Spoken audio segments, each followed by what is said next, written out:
Bapak punya hobi enggak sih selain memang sibuk untuk apa ya mengurusi memimpin orang, mengurusi organisasi dan lain-lain? Saya dulu adalah kalau di SMA, SMP itu saya pemain bola. Saya Waduh, dulu terkenal posisinya di apa nih Pak? saya penyerang dulu. Makanya kalau saya teman-teman saya di Tarakan pasti tahu saya di penyerang.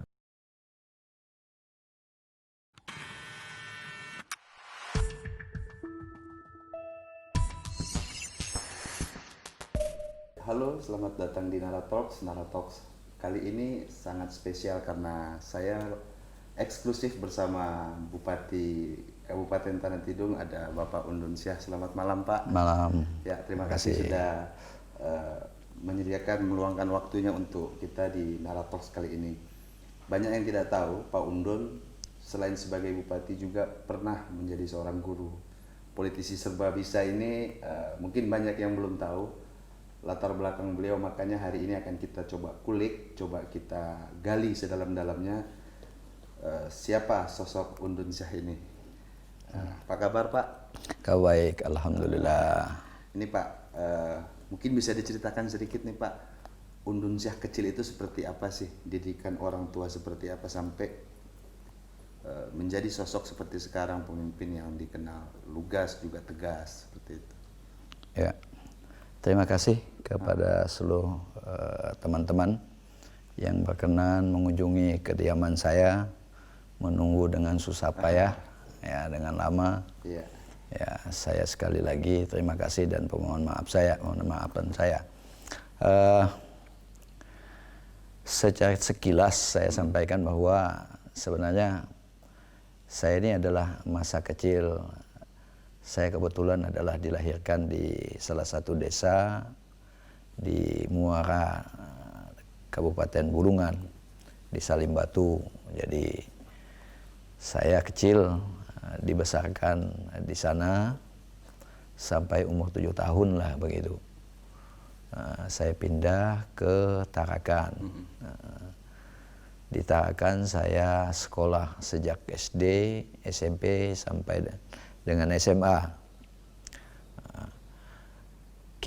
Saya adalah anak kelima dari 7 saudara.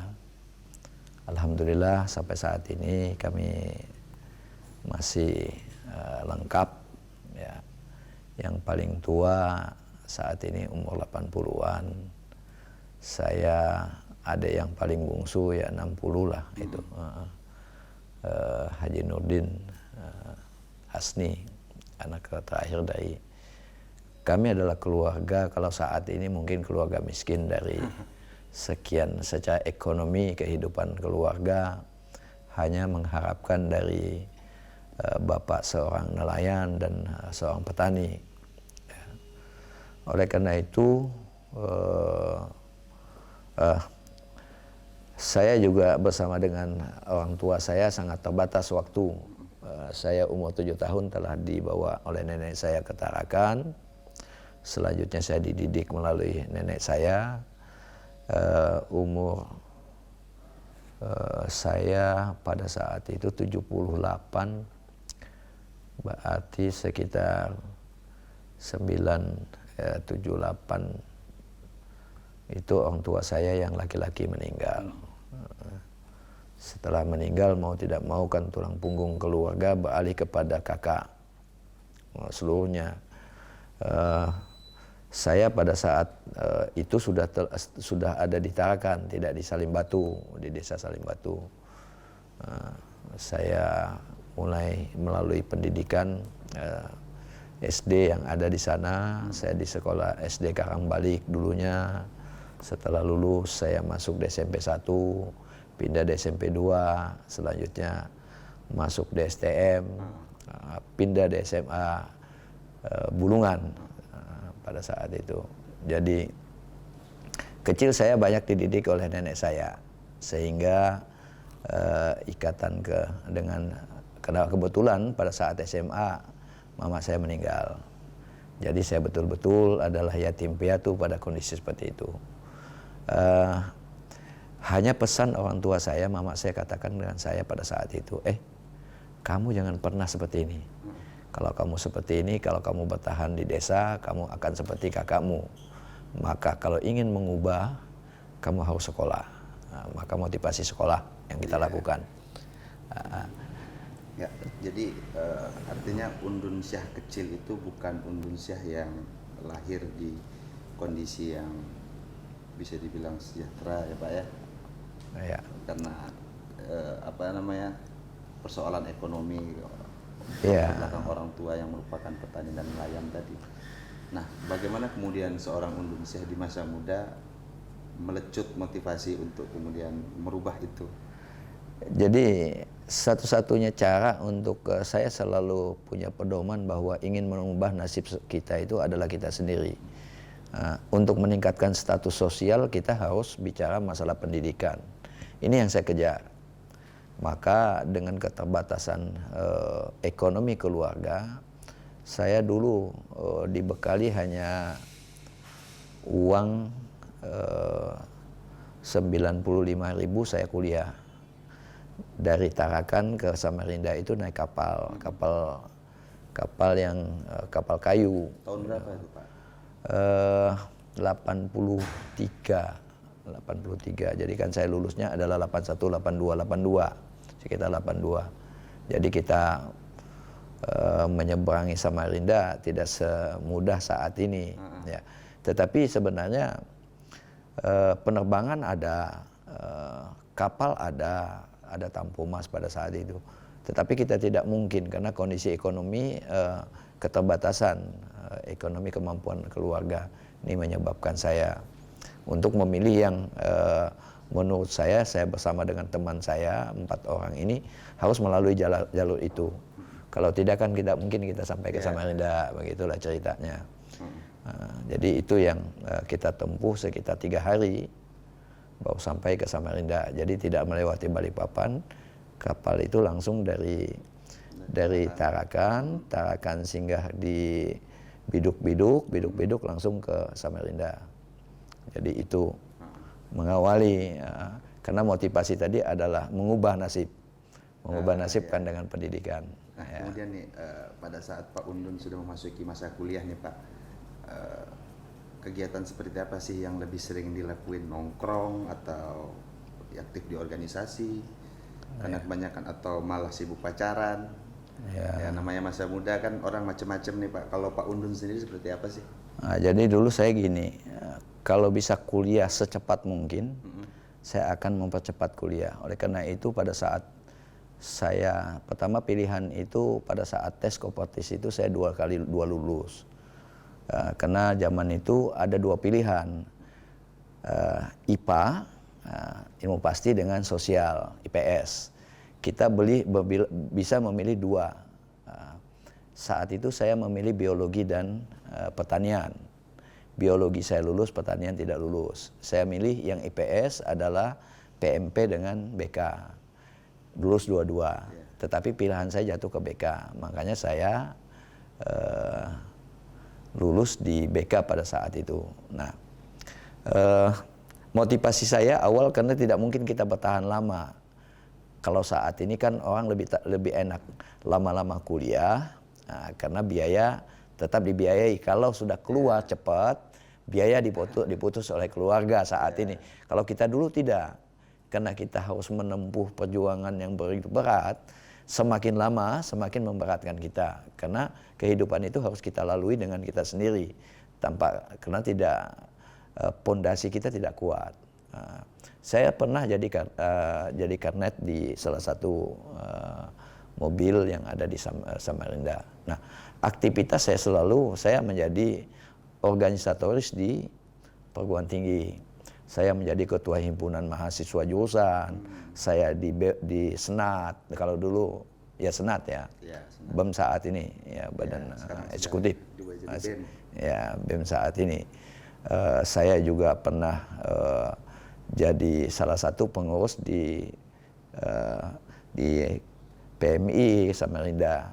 Jadi semua aktivitas ini bukan karena untuk mempertahankan hidup. Karena semakin banyak kita berteman dengan orang, semakin banyak kita akan mendapat rezeki. Minimal makan gratis. Nah, itu yang kita kejar dulu, nggak ngejar apa-apa. Sambil kuliah, bagaimana kita akan mempertahankan hidup. Nah, cara untuk mempertahankan hidup adalah masuk di organisasi. Beberapa kali saya menjadi ketua himpunan. Jadi mulai semester 3 sampai semester 6 itu saya selalu menjadi ketua himpunan mahasiswa jurusan. Karena diyakini mampu untuk menjadi seorang. Jadi saya belajar dari menjadi seorang organisatoris. Nah, mulai jadi saya dulu juga di SMA juga di OSIS kan gitu. Di SMP juga di OSIS. Nah, begitu tidak terlalu sulit. Saya begitu di perguruan tinggi, saya masuk di organisasi yang ada di kemahasiswaan. Nah, di luar saya aktif sebagai sekretaris di salah satu organisasi. Saya di PMI, saya aktif di PMI. Saya juga menjadi kalau di jurusan itu apa sih namanya saya lupa. Jadi kita PMI itu di jurusan di fakultas itu saya juga di ketua di sana. Ketua juga. Ya.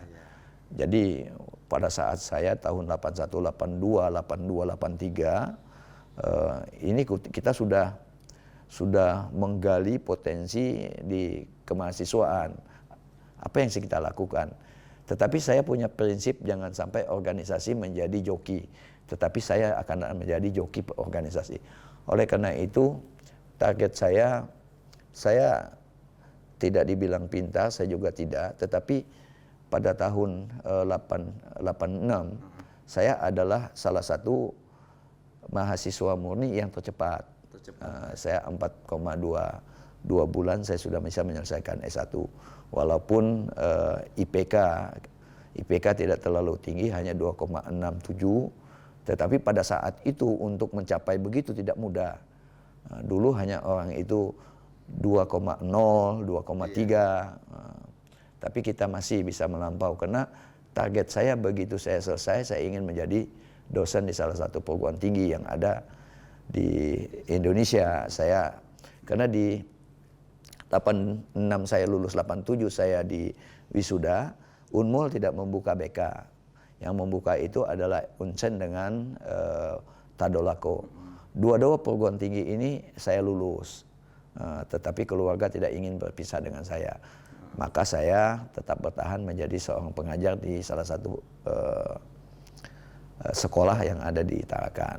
Nah, sebelumnya ini yang tidak dikerjakan oleh adik-adik kita, teman-teman kita, ya anak-anak kita saat ini. Saya begitu lulus sekolah, saya langsung terjun menjadi pekerja. Sekalipun saya itu pernah jadi tukang cat, saya pernah jadi nelayan, semua saya pernah lakukan. Apalagi karena saya masa kecil yang tidak pernah diterima oleh anak saat ini, saya pernah menjadi pengambil batu kerikil, pasir, sampai segitunya Pak ya ya? batu karang. Yang dulu Tarakan itu bukan batu besi, Tarakan itu dibuat itu dengan batu karang sepanjang Yosudarso. Ini kita semua lakukan, ngambil kayu pirup, kayu merah saat ini ya, itu kita lakukan semua. Jadi dari sebuah pengalaman hidup inilah yang membuat saya bahwa hidup kalau kita tidak hadapi, kita lawan, ya harus kita fight di situ. Saya hadapi. Artinya sosok Pak Undun ini memang sudah dari zaman muda sudah tidak jauh dari soal organisasi, soal kepemimpinan dan lain-lain. Nah, yang jadi pertanyaan Pak, Bapak punya hobi tidak sih selain memang sibuk untuk memimpin orang, mengurusi organisasi dan lain-lain? Saya dulu adalah kalau di SMA, SMP itu saya pemain bola. Saya dulu terkenal saya penyerang dulu. Makanya kalau teman-teman saya di Tarakan pasti tahu saya di penyerang. Saya juga di SMA saya juga begitu. Semua masih kenal dengan saya saat itu. Ini informasi penting. Ya, jadi sangat cepat sekali kita zaman itu. Ya. Tapi saya tidak sebesar ini, saya sangat kecil. Punya pemain idola enggak sih Pak kalau untuk sepak bola? Ya dulu kita kan tidak terlalu dengan media ya, tidak pandai dengan media, jadi tidak terlalu kita main dengan main tradisional lah, konvensional cara main kita. Tetapi pada saat event-event tertentu saya sudah saya sudah dibawa di level-level orang tua mau main. Baik itu di Tarakan maupun kalau sudah di SMA, kita memperkuat beberapa tim yang ada di Bulungan saat itu.